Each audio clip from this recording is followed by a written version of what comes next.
What's up, everyone, and welcome back to DodgerHeads. My name is Jeff Spiegel. Today, I'm joined by Daniel Starkin again, and thankfully, for your benefit, we are both wearing more clothing than Clayton Kershaw typically does on Zoom calls, apparently. Daniel, how are you doing? And did you catch the best video that's on the internet, which is Katie Nolan's Zoom call with famous people? Yeah, I'm doing well, staying safe, staying inside. Hope everyone's doing the same. And yeah, I did. That was actually one of the funniest videos I saw last week. And I don't know who else has seen it, but if you haven't, it was like just a bunch of celebrities hopping on a Zoom call with ESPN employees. They're trying to see who could get the most famous person, and celebrities were just popping out of nowhere, and then all of a sudden, in comes Clayton Kershaw. Shirtless. Yeah, it was great. It was great. If you haven't seen it, like he said, look up Katie Nolan. It's on ESPN. Basically, she's hosting a show with 5 other people, and she says, let's play a game. We're all going to text famous people in our Rolodex, and you can't give them any context other than hop on a Zoom call. And it's amazing. I mean, the first person to hop on is Jaleel White, famous for playing Stephen Urkel. And then it's like Dwayne Wade and Lin-Manuel Miranda and Kendrick Perkins, Danny Amendola, Chris Long, baseball player Brandon McCarthy hops on. And apparently these famous people decide, oh, well, let's play. Like, we could get even more famous people than they do. And so then McCarthy sends a text to Kershaw. Kershaw turns on Clayton's iPad. It's the joke as they're all making fun of him. And he's got no shirt on. He's just walking around the house. Finally, he figures out how to set it up, and he just looks and he goes, why am I here? And that's basically all we get. If you haven't seen it, I'm doing it no justice. Mark Sanchez is involved. Scott Hansen, there's some Olympians. Anyways, if you need some happiness, if you need some joy, it's 10 minutes long, and it is freaking amazing. And so the least you can do is go watch it. But yeah, anyways, enough about that, Daniel. Let's get to baseball. It's the same question we kind of lead off the show with every single week, and it's a simple one. Is baseball happening anytime soon? Mm-hmm. It's the question on everybody's mind. Last week, it was the Jeff Passan story about quarantining everyone in Arizona. Well, this week, we had a few different things hit the news on that front, and the first was a quote from Stan Kasten, who kind of, I think, tempered expectations a little bit. Here's what he had to say. To be fair, you heard one story on Tuesday and another on Friday.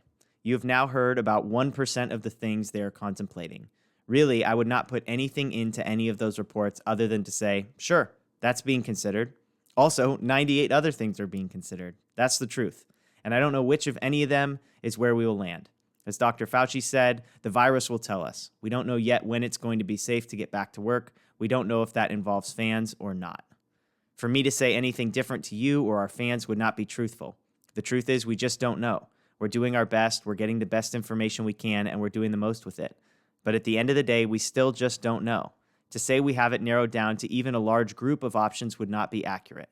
We're way bigger than that right now because there is so much that is unknown. We have a bucket of things we could do if we are able to start on May 1st. We have another bucket if it's July 1, and another bucket if it's August 1. We're all over the place. We have many, many different scenarios that we're exploring.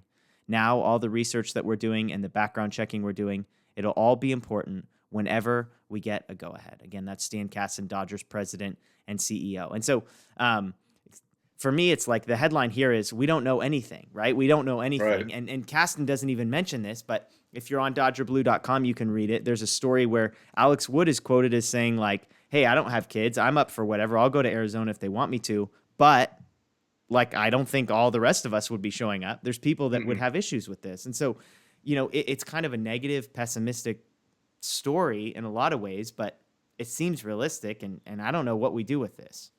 Yeah. And I think that's the stance we kind of have to take right now. Like, no one could tell into the future. No one knows where we're going to be a month from now, 2 months from now, even a week from right now. So obviously that's what Kasten said is not necessarily what everyone wants to hear, but right now it's just the truth. We're just going to have to wait and see where this takes us. I know, as he mentioned, the league and the Players Association and all the parties involved, they're coming up with a number of different plans. So it's not just if this doesn't happen by May 15th, then we're shutting it all down. You know, they're just going to kind of let it play out and see where it goes. And I think that's pretty much all we could do at this point, at least. Yeah, it is fascinating to see the way our culture responds to a situation that admittedly none of us are familiar with. We don't have experience with. I mean, Hmm. any other scenario besides this, it's like there's a blueprint somewhere for what happens. Like if something tragic were to happen in the middle of a game or in the middle of a season, well, we could go back in history and say, well, this is how it was handled 10 years ago, 15 years ago, 20 years ago, whatever. And so we like that predictability. We like that ability to come back the next morning and say, well, this is probably within a few days what's going to happen. Well, right now we're in a scenario that hasn't happened in 100 years, and technology and baseball and everything was so different then that it's like we just don't have answers. And yet, as a culture, we're so trained to want answers and demand answers and believe we're entitled to answers that when Yeah. we get to a spot like this, people just want something. We love the Jeff Passan story, not because anybody probably gun to their head believes it's going to happen, but because it's something. It feels like something. And I think Kasten's right to say, just calm down. Like nobody knows what's going to happen. The number one thing we have to deal with is this virus, and it is such a massive unknown that who knows. Hmm. And so it's a fascinating thing to sort of track in progress. Yeah, and I was gonna bring up the passing story as well because I feel like all of us when that came out, our very first reaction was like, let's go. Like we're Yeah. getting sports back. We're all just craving anything at this point. So the first thing was to be excited. Then once we read it, we started kind of picking it apart, and it was like, well, can't do this. Like just picking apart all the issues with it, and which obviously still need to be sorted out, and that's only going to happen with time. So while yes, we all want to be excited, it's we're still a ways away from any sort of sport being back, and I just think right now we just got to continue doing what we're doing and just wait it out Yeah. until they deem it that it's safe enough. Yeah. Yeah. And I mean, I hadn't even mentioned it, but there's another story about fans, and 72% of fans. There's a Seton Hall study that said Hmm. 72% of fans, even if there were games, they wouldn't go until there's a vaccine. Which are like, Hmm. okay, well, if you listen to medical experts, the odds of there being a vaccine in 2020 are unlikely. And so Right. it's a pretty crazy story when you think about all of the different layers. Because if 72% of fans are saying, I'm not going to go to a stadium until there's a vaccine, what percentage of players are going to say that? Right. You know? Yeah, and I yeah, and I when I read that same story as well, and I completely agreed with that Yeah. 72% of people. Like, sorry, I'm not going to go sit in a stadium next to people if there's a chance that I could, get coronavirus. So I don't think there's going to be fans in stadiums at any point this year just for that reason. Yeah. And yeah, I feel like the players have every right to be concerned for their own safety and for their family's safety. At the end of the day, yes, we all want sports and baseball back, but the health of these guys definitely, needs to Yeah. come first. And nobody wants to hear it. But if you're talking about the superstars, which are the guys that are going to drive the most interest, the most sort of like, if Clayton Kershaw were to say, I'm not interested in playing, like that's a big deal. Well, Hmm. guess who is sort of the most able to say, I don't need my check for a year? It's the guy who's Those made guys, $100 million yeah, in his, right, so that's the yeah, hard part. You have the younger guys and the guys that are sort of, not going paycheck to paycheck, but guys that are making, less than a couple $1,000,000 who it's a big deal. Like they need a job. They need to make right, money. But that's fine because it's like if Edwin Rios decided he didn't want to play, like the Dodgers, nobody would even notice. But if yeah, if Kershaw and Justin Turner and Kenley Jansen, if the guys that are like, I've got $60 million in the bank account already, I right, mean, that's what's so fascinating is 72% of fans say they won't go. Well, fans, it's sort of an optional thing. Well, if we're being honest, sure there's legacy at stake and there's statistics at stake, but for a lot of the high end guys, it's optional. Like Mookie right, Betts, is he really going to go sacrifice knowing that a year from now he's going to be a free agent, going to cash in, and he doesn't really feel probably anything that he owes to the Dodgers because he's never been here. He was in spring training for a couple months. Is he really going to go put his life in any sort of jeopardy, even if it's a minuscule amount of jeopardy for the Dodgers? I mean, these are the types of stories that I don't think we're talking enough about that piece is the players. It's like we have studies on if the fans will come. We have all these proposals, and it's like, has anybody asked the players yet? Like, has hmm, anybody talked to yeah, the guys in the dugout? Because maybe they're just trying to get the proposal approved so that the peer pressure of fans will force these guys to show up in Arizona or Florida or wherever it is. But I mean, the most pessimism for me comes from the fact that if some of these superstars say we're not playing, then what? Like, does the season hmm, go on without some of the biggest names? Or do they just say, you know what, it's not worth it to do 7-inning doubleheaders without Kershaw and Turner and Jansen on the Dodgers? We're just going to push it back to 2021 and take a break. Hmm. I don't know. Yeah, and yeah, it's the Players Association's job to kind of represent the players. So I'll be interesting. I'm That's true. interested to see that when the time comes, whenever it's getting close to the point where they might be able to return, if what stance the Players Association takes. Because if enough of the players speak up and say we're not doing this, then they kind of have no other choice but to go with that and take a firm stance on it. But if a majority or 80-90% of the players all want to play, then maybe they take that stance. and Yeah. and it's obviously we all want to put these best players in the best situation, but it's all like MLB is also a business, so the league's going to push to have some sort of season, whatever it may be. So Yeah. it's going to be a little bit of give and take, and we're just going to have to wait and see where it all ends up. Yeah. Yeah. And so there's obviously the proposals is the 2020 season going to happen or not? And I want to get back to the if 2020 doesn't happen, because there's a fascinating piece from Buster Olney we're going to talk about in a second. But okay, let's say 2020 season does happen. And as Kasten said, if you hear one idea, well, guess what? There's 98 more behind it. One of the ideas that sort of came to the light this week, which I think is fascinating, is the word I'll use for now. I've got other words to describe it. But it was a story from Bob Nightingale, who's a favorite of Dodger Twitter, if you're on there. And it was the idea basically of, instead of sending everybody to Arizona, what if everybody got sent to their spring training sites? You have half the league in Florida and half the league in Arizona. And then you've got these teams kind of scattered across areas and ballparks and whatever. Well, Hmm. in light of that, Nightingale said that one idea that has been discussed, now to what level, who knows, and again, it might be one of 1,000 ideas, would basically be to rearrange leagues and divisions and play the season. And so here's sort of the breakdown of how this would work. You've got the Cactus League and the Grapefruit League. If you can't see this, we're looking at the Western Division of the Cactus League, which would feature the Dodgers, would have them divisional rivals with the Reds, the White Sox, the Indians, and the Angels. Now, Daniel, I'll admit, as I look at this thing and I look across divisions that are all jumbled, leagues that are all jumbled, my first reaction is really, really simple. I hate this. I hate everything about this. There's literally not a single thing on here that gets me excited. Someone could say, well, Dodgers and Angels get into play. No, I don't care. Like, I hate that the Giants aren't in our division. Basically, you have the NL West, the Rockies, Giants, and Diamondbacks still together. They get the Cubs and the A's. I think this is harder for the Dodgers. Anyways, I have lots of thoughts, Daniel, but is there anything to like about this scenario? Is there anything at all? I definitely think it would be weird just being in the division with American League teams that they weren't even preparing to play this season.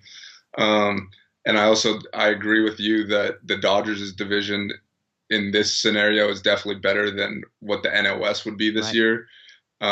With that being said, I still think the Dodgers would be the favorite. Yeah. Yeah. I mean, you don't get to play the Padres. You don't get to play the Diamondbacks. You don't get to play the Rockies. You don't get to play the Giants. I mean, some of these teams are among the bottom dwellers of the whole league. You got the White Sox, who went out and spent a lot of money. The Reds are decent. The Indians, they're decent. The Angels are decent. I mean, it's just a more challenging thing. I do think you make a good point. You've got the Yankees, the Astros, the Nationals, the Braves, some of the more competitive teams, the Rays, a lot of people like this year, in the other side of things. So that is nice. I don't know who the Dodgers' biggest competition would be in the Cactus League side of things, but I don't know why you necessarily need to align the divisions by geography within Arizona. I'd say I've been to spring training in Arizona many times, been to almost all the stadiums. They're all within an hour of each other. It's not I think in Florida, maybe I think some of them are got it. farther apart, but in Arizona, everything is either a 20-minute drive or a 30-minute drive. I don't know why they felt the need to Yeah. to do it like that. But Yeah. Yeah. And maybe it is interesting that they've got some AL teams that play out in Arizona. mhm. And so it could be something along those lines. Maybe they don't want to keep the NL West all together and then have all the other divisions jacked up. But yeah, I'm with that. That's what I was thinking, was I haven't been to spring training personally. It's kind of a bucket list thing that I've got left to do. But I was I didn't get, I've been to Phoenix before and I've been to some of the surrounding areas, and it's it doesn't feel like things are far enough away to No. justify just throwing everything to the wind. Yeah. So Anyways, well, let's switch gears. So that's if 2020 happens. That's an idea of what it could look like. Hopefully not, but it's possible. Well, what if the 2020 season doesn't happen? What if, the players revolt or the virus just gets worse or whatever? Some scenario where baseball just says we're better off kicking this can down the road to 2021. Well, there's an interesting piece from Buster Olney on ESPN basically saying what would be the long-term impact on the league if that were to happen. You're thinking of TV revenue that is lost. You're thinking of ticketing revenue that is lost. All of these teams that are counting on this revenue just disappearing. And the headline of his story was basically officials and agents are bracing for what would be, quote, a dramatic shift in the financial landscape of the sport. And basically, if the Dodgers are expecting all this money to come in, or the Brewers or the Reds or whoever, the teams would have to ultimately cut their costs moving forward because they wouldn't have the money. They would have to have, floated this year, and who knows what that looks like with salaries and all that kind of thing. But teams would have to cut costs moving forward. And if that's the case, then the cost of players would go down. So if you're thinking about a guy like Mookie Betts, that might be good news for the Dodgers wanting to re-sign him because his price would go down. But just as an example of a team that would be screwed in this scenario, only talks about the White Sox. Well, the White Sox this year, they went out and spent about $200 million signing Yasmani Grandal, Dallas Keuchel. They re-signed Jose Abreu. They signed Tim Anderson, Yoan Moncada, Eloy Jimenez as well. So they signed all of these guys on 2019 priced contracts. Well, what happens? You don't want to be the last guy to pay for something before the stock market crashes, which is exactly what might be about to happen. And so Olney basically looks through and says, if there's no season and teams have to cut their costs moving forward, which teams would be well positioned for a doomsday scenario and which ones wouldn't? And he lists off a bunch of teams. But the good news, I think, for us is that the Dodgers are one of the teams that he lists as in good shape, which makes sense when you think about it. We've talked about, are the Dodgers punished by losing a season because they lose bets and they lose cheap years on guys like Bellinger and et cetera? But the flip side is the Dodgers don't have basically any long-term contracts. I think A.J. Pollock is the guy that is signed the furthest out, which is through the 2022 season. And they have a thriving farm system. So the Dodgers, even if forced to sort of build a team from within, would remain one of the best teams in baseball strictly on that. So not only do they not have massive expenditures at 2019 rates going forward, but they've also got youthful, sort of cheap labor coming through, basically. So I think that's the positive, is there's optimism here. It's like if the season were to not happen, this is good for the Dodgers. But is there anything I'm missing? Like when you read through that article, is there anything that sort of jumped out to you?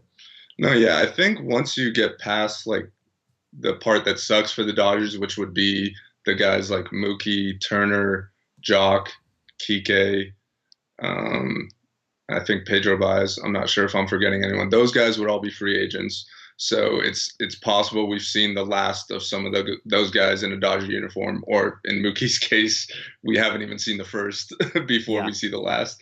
But with that being said, like you mentioned, they don't have a ton of long-term contracts. They've been smart with their spending in recent years. They haven't given out, the Stanton contract or the Garrett Cole contract. They tried. They tried. They're not paying Bryce Harper for 12 more years.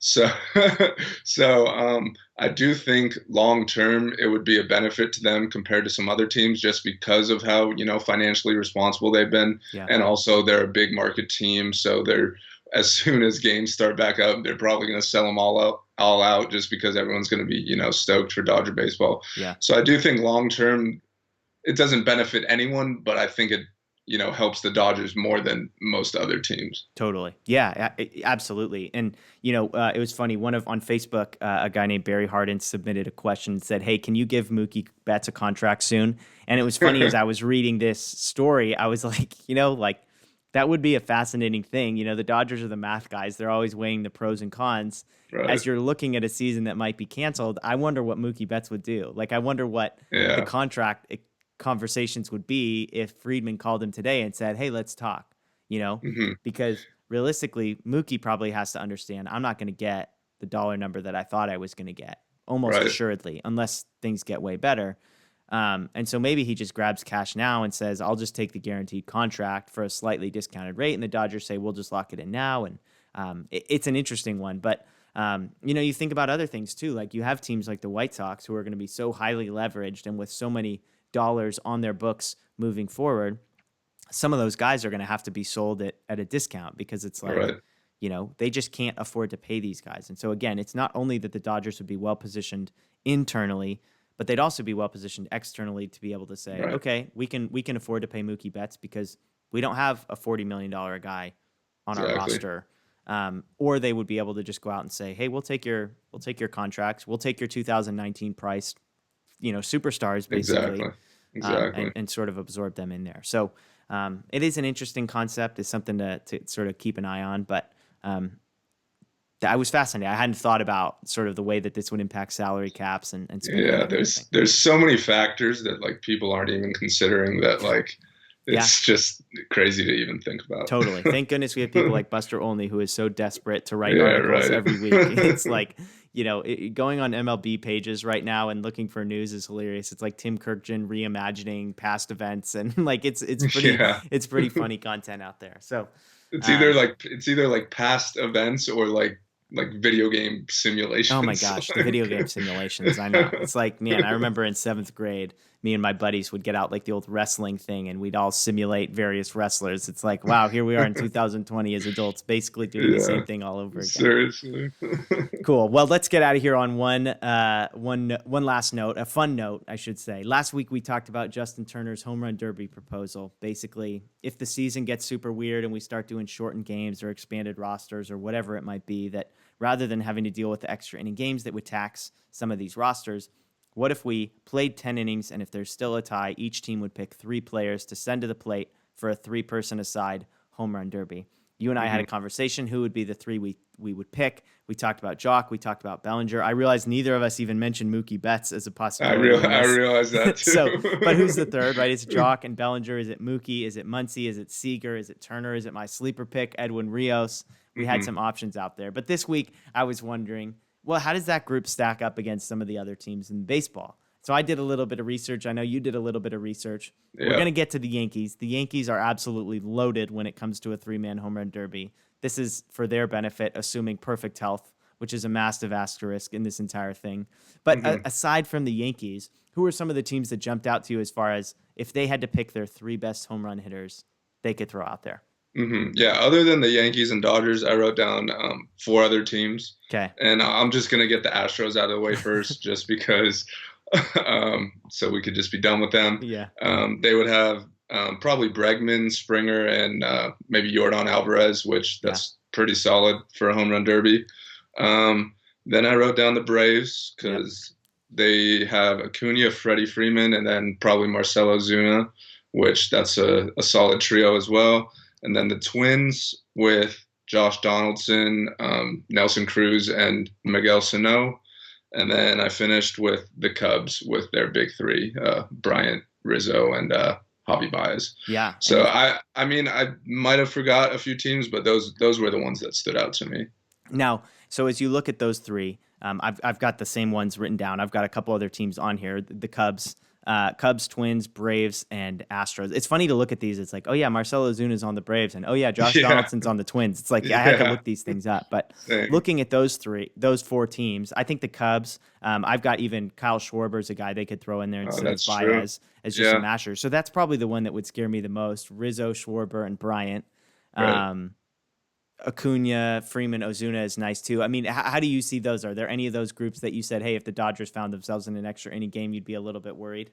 Yeah, I think the Cubs. I'm with you on that, especially when Schwarber's in the mix. He's just got insane raw power. So yeah, I'd probably, after the Dodgers and Yankees, I think I'd go Cubs next. Okay. Well, here's 2 other ones that I thought of. The first one is probably a throwaway, but the Rockies could throw out Arenado, Trevor Story, and Charlie Blackmon, which is, again, in the normally that's a nice 3 in the context of some of the groups.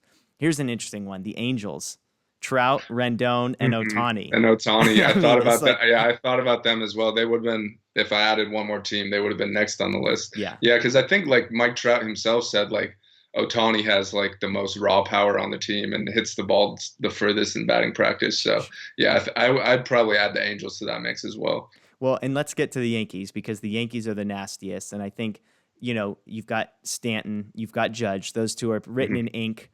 And, no matter what. Then as a third, you can choose between Gleyber Torres, who had like nearly 40 home runs last year, I believe. Gary Sanchez is an option.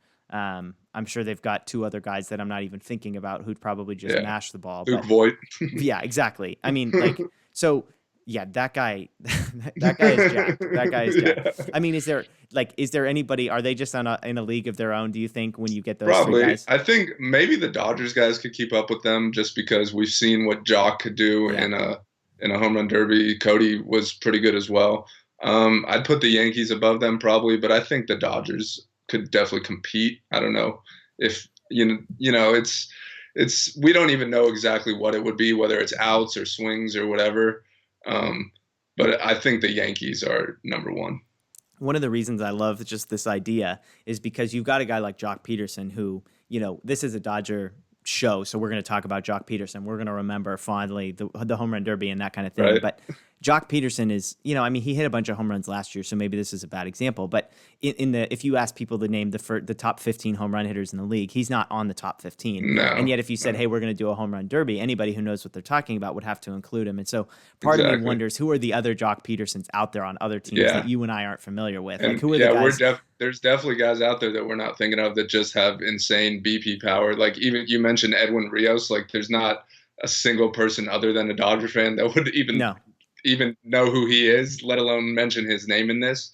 But yeah, I'm sure every team has, a couple sneaky dudes who could just hit BP bombs and would be good for an event like this. Yeah, it's a little different than a slam dunk contest, which basically has no bearing on how good of a basketball player you are, And yet there is a little bit of, there are guys that probably are great home run derby hitters who it's like, maybe there's some AAA guy who gets called up because they're like, dude, have you seen this guy hit batting practice? He can't hit curveballs, he can't hit sliders, and he can't play the field. But holy crap, if this guy's just getting off speed pitches right down the middle, like it's going to be game over. So like the Orioles are arguably the worst team in the league, and maybe they just send up Chris Davis and like two of their other prospects who just mash, and maybe they end up having the best home run derby team. Who knows? It would be amazing. Like teams making roster decisions based on the one out of every 40 times a year that this actually have a guy on the roster just for a home run derby. It's like we like our three guys, so we're just playing for a tie in the 8th, 9th, and 10th because we like our derby guys. So, anyways, well, there's a little fun to end the night. We appreciate you guys for joining us. Just a reminder. Check us out on DodgerBlue.com. We've got a great story up there right now on how the Dodgers and Justin Turner are providing some meals to folks in need through the Dream Center. It's a really great thing that they're teaming up and a bunch of other folks are teaming up to do. So check that out. You can follow us on Instagram and Twitter at DodgerBlue1958, YouTube as well. If you've got questions for us, we'd love send them to us on Facebook or Twitter or YouTube. We'd love to get those. But with that said, we'll see you next week. Thanks for joining us.